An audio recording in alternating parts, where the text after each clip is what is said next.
Bakadaama TV tweyongera okubeera nga tusanyukira wamu ne baganda baffe abakomyewo okuva e Jordan aba Oman. Mumanyi mwe mwasooka Jordan yebadde esembye okubeera nga ejja ne tweyongera okubeera nga tugumya ababadde tebannabeera kubeera nga bajja ne flights ezimu ezabadde cancelled. Mubeere bagumu nti flights zino zijja kubeera nga zikomawo ku date endala. Embassy ejja kubeera nga communicatinga. Waliwo ne list ya Oman gye nalabye yabadde efulumya abantu bebalaga nti ne baregisteringa. Ngenda mu maaso ngenda kubeera nga nkuweereza voice notes za Bakadaama abali mu quarantine, abali Uganda abaatuuse nga basanyufu nnyo, batunyumize byali bitya, batambula batya, quarantine biri bitya, balya batya, byonna bagenda kubeera nga babituwa. Tweyongera okugumya Bakadaama mwenna abatannaba kubeera nga mukomawo Uganda, mubeere bagumu, mweyongere okuregisteringa. Link yabadde etawaanyemu awo, registration link, nga bw'oregisteringa bagamba tebakyatekinga in gundi yonna registration. N'ekyali kibaddewo era olwamala ne kitereera, temukyeraliikirira. N'ennyonyi bwe banaabeera waliwo ennyonyi ezifulumye, updates zonna tujja kubeera nga tuzibawa wano Bakadaama TV. Neyongera n'okubeera nga mbagamba nti mweyongere okubeera nga mukubira abaami bano abakwasaganya ekintu kino ekyokubeera nti muddayo. Bakadaama TV ffe tubawa information, naye ate abantu abakwasaganya ekintu kino nti ddala balina okubeera nga bakiteeka bakiyisaamu zezino essimu zaabwe benjagala mukubire ddala okusinga ku kintu kino ekyokutambula. Oyagala kumanya n'otambula otya, toyina passport, toyina kiki kyonna ekizibu ky'oba oyina nga kiri kutambula. Kuba ennamba zino. Ennamba esooka ya Mr. Ivan Kakama eri +966 558 394 601. Kanjiddemu eri +966 558 394 601.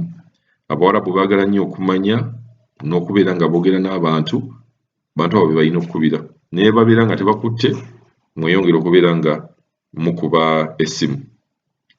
N'ennamba endala ya Mwami Byaruf, Head of Mission, eri +966 54 711 665.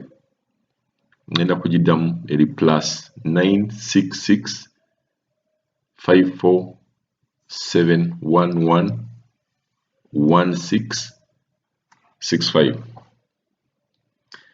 Eri +966 54 711 665. Kati abaana b'e Jordan waliwo coordinator kuba buli gundi ebeerako ne coordinator waayo nga bw'omulaba nti nno Godfrey Mutabaazi wa Oman. Kati wano ate coordinator wammwe e Jordan gwe muyina okukubira ennyo eri ennamba eri +962 785 054 141. Abaana b'e Jordan ennamba eyo mugikubeko. Eri +962 785 054 141. Abaami abo mubeere nga mubakubira, mubabuuze buli kintu yonna ekikwatagana ku ntambula. Registration bane twabagambye, omuntu bw'aba tasobola registration gamba office yo ekuyamba okuregisteringa oba omuntu yenna e Uganda. Kankube ku baana ab'e Jordan, Bakadaama abakomawo, batunnyonnyola olugendo lwali lutya, bali batya, karantini tebaagisasula.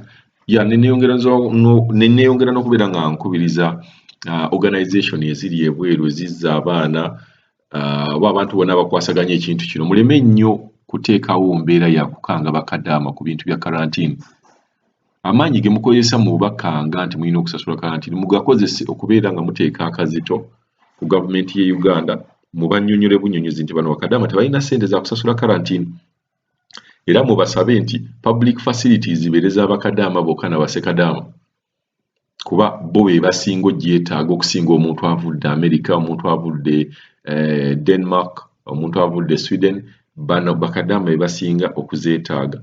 so nze ndaba amaanyi mugateeke nnyo ku gavumenti okubeera nga mugisaba okusinga bwe mubeera nga mubateeka bano ku nninga ate ne batuukayo bo bagamba batuukayo tewali wadde muntu yenna abakalubiriza bonna batuukawo ne baanirizibwa bulungi.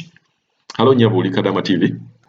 Omwami Kadaama TV wasiibye otya? Bannaye tulina essanyu tetusobola kunnyonnyola tetuva Jordan tuli basanyufu nnyo ssanyu lyaffe naye lweri Mukama akutuweera omukisa. Tulina essuubi mbutuufu tusaana okwebaza ekisingako.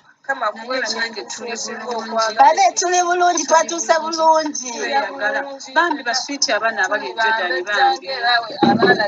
Muleme kuddawo okuwoza nti mujja kuregistaringa muregistaringa neyo link gye babagamba ku Kadaama TV.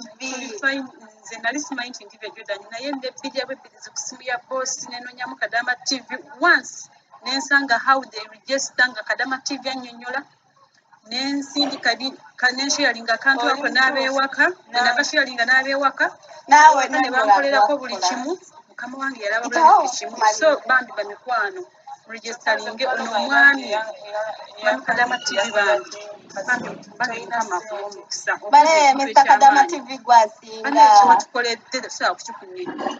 twava e Jordan netutuuka ne Uganda twatuuka ssaawa meka? Twatuuka ssaawa 6 ne batuteeka mu baasi ne tujja amba we twatuuka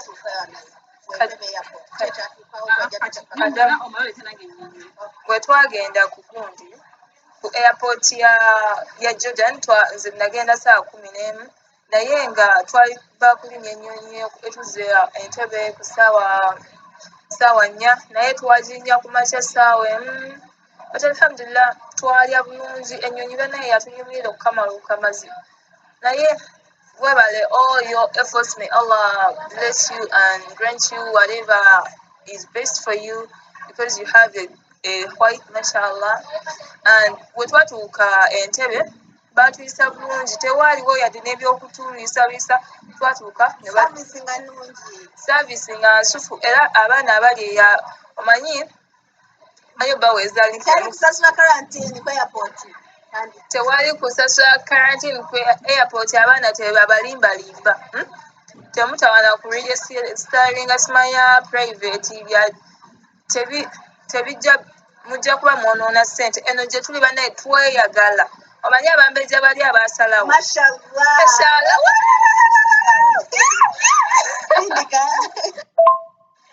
Mwami Kadaama TV osiibye otya ssebo?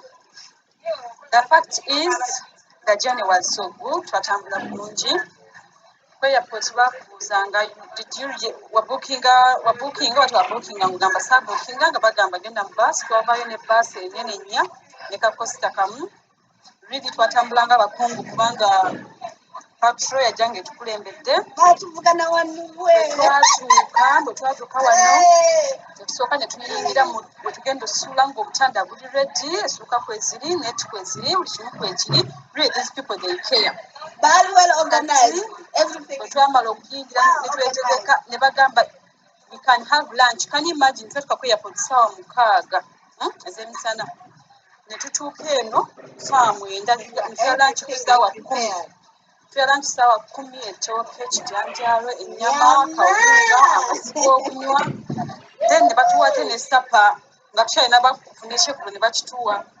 Breakfast is so heavy. Breakfast is so good.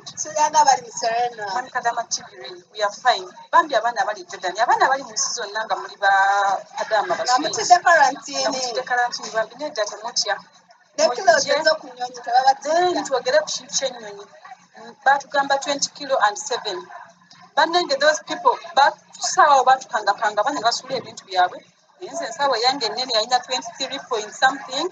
Abaana bayisawo ebintu byabwe. Yalina 7 point something. So kilo zaali ziyitamu temusula bintu byammwe. Nze nalina na 3 bags. Can you imagine? Ate batusaba ssente. Ate tebatuggyako ssente. So Kadaama TV, we are fine. We are really fine. We are fine and we are happy. We are happy, we are fine. You guys register tewali buzibu. Mwami Kadama TV omukisa bambi. But we need to thank you extra, really. We feel we have to do this. Come up with a omukisa. Bana bange bawulidde Kadama TV banayenze neebaza gavumenti yaffe kuba kyetukoledde tubadde tetukisuubira twatuse wano nga buli kimu tulabanga oba abakyali mu nsi endala naye Uganda yaffe yeebale nnyo Ugandan government banaye tusiimye ffe bakadaama abavudde Jordan tusiimye tuli basanyufu nnyo ddala saavisi gye mutulaze ennungi abantu abatukuuma balungi batuwa saavisi nnungi ke aba alina nnungi banayenze kino kyendaba olwayo sikirabangako n'ozunza ow'amagye emirundi 10,000 naye nga takwekaanyiza nga takambuwalidde abaana ne bamutuma kino twatuuse muno mulumu babagabidde okuva ku blanket kwe beba ku mufaliso obutanda sabbuuni pads buli kyomanya ekikola buli kyemulaba nti tekitambula bulungi nga mukikomplainingako nga bakitereza mu budde ate mu mbeera ennungi banaye Ugandan government banaye big up tuli basanyufu ensi yaffe weeba etambula bweti nga buli kimu kiri bulungi nga tussa kimu